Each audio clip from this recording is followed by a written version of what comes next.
Now that we've learned about the basic fundamental operations of relational algebra, we'll talk about how more complex operations, useful in particular circumstances, can be built out of these fundamental operations. The one we'll talk about today is division. Division is an operation in relational algebra that's defined to return all of the tuples from one relation that are associated with every single tuple from another relation.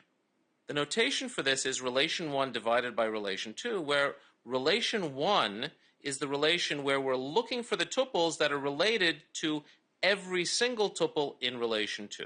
So, for example, suppose we want to find all of the employees in the company that are working on every single project in the company.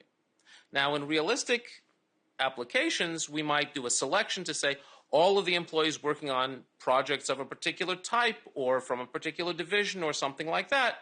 If we do a selection before the division, then we can make all kinds of conditions that we'd like. But the basic operation we're talking about here is division. Find employees that are working on every single project in the projects table. So as an abstract example, here is an example of an employees table where employees have different IDs. There are 4 different employees in this particular table, notated by IDs 1, 2, 3, and 4. And there are 3 different projects, as we see on the right in the projects table, each associated with a unique project name, Project 1, Project 2, and Project 3. Very creative project names here. And we're looking for which employees are working on all of the projects. And we also have an employees table with information about the particular employees, but that's separate from the division that we're trying to do. So to find the employees that are working on all projects, the operation that we would like to do is employee projects divided by projects. And the result that we'd like to get is the table that says employee IDs 1 and 3. Because if you look in the employee projects table, you see that employee 1 is working on project 1, a little bit lower down on project 2, and lower still on project 3. Similarly, employee 3 is working on project 1, project 2, and project 3, whereas employees 2 and 4 are only working on a subset of the projects. So Adam and Priya are the employees working on all projects. If we'd like to get the information about the employees, of course, we can use a join, and we can join the result of the division together with the employees table to get all of the other information about the employees that we have stored. This is the definition of the division operation. As it turns out, division itself is not a primitive operation in relational algebra because we can define division in terms of the other operations that we've already learned. So let me give you the outline of how we break it down, and then we'll work through this example to see how it all works. Our goal here is to compute A divided by B. And in this breakdown into more primitive operations, we're going to use the letter X to denote all of the attributes that are not shared between the two relations A and B. So all of the attributes that are not part of the division itself. The shared attribute is the one that we're dividing by. In our example before, the project name. So the project names in the employee projects table and the project name in the projects table is the shared attribute. Everything else, in our example, just the employee ID, are the non-shared attributes. So to do this division, we're going to do it in the following way. First, we're going to compute which values, which tuples in relation A are disqualified. In other words, which of the tuples do not have every single value in relation B. And then we're going to remove them from relation A. What remains have to be the values that we want, the ones that are related to every single value in relation B. First, let's compute a fake table for the relation A, pretending that everybody is related to every value in relation B. So in our case, every employee working on every single project. To do this, we take the cross product between A, but rather the projection of A onto the non-shared attributes, because the shared attributes we're going to get only from B in the cross product. So now, every value of X within relation A is going to be related in the result of this cross product to every single value in relation B. This is, if everyone was going to be in the result of the division, that's the table that we would have to start with.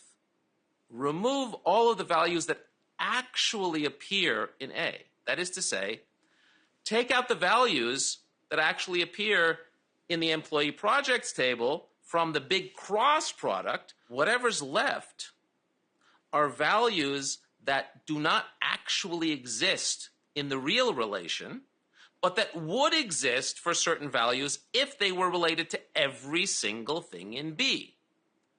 So if you look at the values of X for those tuples, the ones that are left after we take this set difference, those are the values that are disqualified because those are the values of X that are not related to at least one of the values in B. So when we project that down to X, we have those values that should not exist in the result of the division.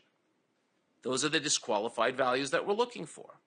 Now, to get the result of the division, subtract those disqualified values from the projection of the original A onto X. Now, this is all very complicated and abstract as we've explained it here. Let's see how it works out in our particular example, and this all should become clear. We start with our problem. The problem we're trying to solve is employee projects divided by projects. Find all of the employee IDs that are associated with all of the projects within the first table. So the first thing we do is we do this cross product to say, what would the table look like if everyone was associated with every single project? That's project the employee projects table onto the employee ID, cross product with the projects table. And the result that we get is this larger pseudo employee projects table where 1 is associated with all the projects, 2 is associated with all the projects, and so forth. Now we want to subtract these two tables to find all of the employee project combinations that could exist but actually don't. That's the big cross product table minus the table on the left, the actual employee projects table. And the result that we get in this case is employee 2 associated with project 3, could be, but actually isn't, and employee 4 associated with projects 2 and 3, which employee 4 could be, but actually is not. We then project this down to the employee ID, projecting it down to the attributes that we're looking for in the end. This tells us that the employees that we don't want in the result of the division are employees 2 and 4, because there is at least one project that each one is not associated with. Employee 2 is actually not associated with project 3, and employee 4 is not associated with either project 2 or project 3. So neither of them can be in the division because they're not associated with every single project. By the same token, we know that the remaining employees, 1 and 3, are associated with all the projects because they're not in this result table. So by taking the difference between the set of all employees and this computed set of employees that are disqualified from the division, we now get employee IDs 1 and 3, which is the result that we're looking for.